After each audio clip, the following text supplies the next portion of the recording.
సినీ ఇండస్ట్రీలో మరోసారి దీపిక పదుకునేను చుట్టుముట్టిన వివాదం చర్చనీయాంశంగా మారింది.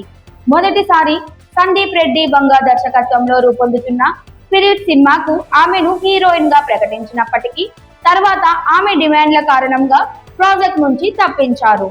ఆమె 8 పని దినాలు మరియు భారీ రెమ్యూనరేషన్ ను డిమాండ్ చేసినట్లు సమాచారం. ఆ సమయంలో తల్లి అయిన దీపిక ఈ కోరికలు పెట్టడంలో తప్పు లేదని పలువురు సెలబ్రిటీలు, నెటిజన్లు ఆమెకు మద్దతుగా నిలిచారు. అయితే ఇప్పుడు కల్కి 2898 AD కొనసాగింపుగా వస్తున్న కల్కి 2 నుంచి ఆమెను తొలగించినట్లు వైజయంతి మూవీ అధికారికంగా ప్రకటించడంతో ఈ వివాదం మళ్లీ తెరపైకి వచ్చింది. గతంలో దీపికకు సపోర్ట్ చేసిన వారు ఈసారి సందీప్ రెడ్డికి మద్దతుగా మారారు. అడగడం తప్పు కాదు, కానీ డిమాండ్ చేయడమే తప్పు అంటూ సోషల్ మీడియాలో కామెంట్లు వెల్లువెత్తుతున్నాయి.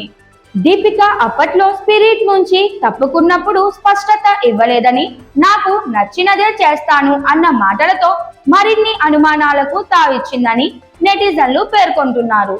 ప్రస్తుతం ఆమె అల్లు అర్జున్ అట్లీ కాంబినేషన్ లో ఓ సినిమాకు సాయం చేశారు. ఈ ప్రాజెక్టు విషయంలో ఆమె అడిగిన రెమ్యూనరేషన్ కు ఎలాంటి అభ్యంతరం లేదని, జవాన్ సమయంలోనే ఆమె మాట ఇచ్చిందని సమాచారం. ఈ పరిణామాల నేపథ్యంలో దీపిక తీరు పట్ల విమర్శలు వెల్లువెత్తుతున్నాయి. ఒకటి కాదు, రెండవ ప్రాజెక్ట్ నుంచి కూడా ఆమె తప్పించబడటంతో ఇది యాదృచ్ఛికం కాదన్న అభిప్రాయం పెరుగుతోంది.